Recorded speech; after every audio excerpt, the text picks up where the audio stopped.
मलिहा साहिबा, बांग्लादेश की जो वजीर आजम है हसीना वाजिद, वो अपने ओहदे से मुस्ताफी हो गई। आप जानती हैं कि हमारे टर्म्स उनके साथ कैसे रहे, उनकी हुकूमत के साथ उनका जाना खित्ते के लिए, खुसूसन पाकिस्तान के लिए किस हद तक बेहतर समझती हैं आप? मेरा ख्याल है ये तो कबल अज़ वक्त होगा कहना कि हमारे लिए क्या इसकी इम्प्लीकेशन है, खित्ते के लिए क्या है। जो अहम बात है और उस पर हमें फोकस करना चाहिए वो ये है कि बांग्लादेश की अवाम ने अवामी ताकत से हसीना वाजिद की हुकूमत को हटाया है। और आप देख रहे हैं कि जिस किस्म के प्रोटेस्ट हुए हैं, जिस किस्म के मुजाहरे हुए हैं वहाँ, जिसमें यंग लोगों की, नौजवानों की तादाद, जाहिर है ये शुरू ही स्टूडेंट प्रोटेस्ट से हुआ।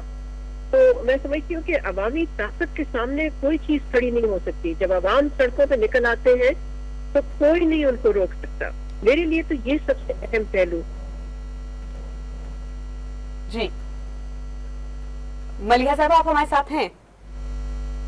जी मलिहा साहबा, बहुत अच्छा आपने आगाज किया और ये नुक्ता जो है वो हमें पहले मद्देनजर रखना चाहिए था, लेकिन हम इस चीज को बिल्कुल एक साइड पे नहीं रख सकते कि जिस तरह वो पाकिस्तान के साथ चलती रही। सबसे पहले तो उनके अपने घर में चेंज आया, उसके बाद आप किस तरह का चेंज महसूस कर रही हैं उनके जाने के बाद? देखिए, मैं फिर से ये कहूंगी कि ये जो हुआ है बांग्लादेश में, ये पाकिस्तान के बारे में नहीं है जी। अब ये कि डिपेंड करता है कि इसके बाद हुकूमत कौन सी आती है, किस किस्म की आती है, क्या वहाँ पर फौज जो है, फौजी हुकूमत होगी, उनका रुझान क्या होगा।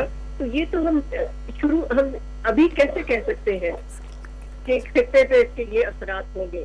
ये जरूर है कि हसीना वाजिद की जो पार्टी थी वो पाकिस्तान मुखालिफ थी, एंटी पाकिस्तान थी, लेकिन जैसे मैंने पहले भी कहा, हमें फोकस रखना चाहिए कि उनकी आवाम ने क्या अचीव किया। इससे उन्होंने एक ऐसी हुकूमत को हटा दिया जो करप्ट थी, जिसने इलेक्शन रिग किए और जिसने इतने लोगों की शहादत, आपने देखा कि कितने लोग मारे गए, 100 से ज्यादा लोग मारे गए प्रोटेस्ट में।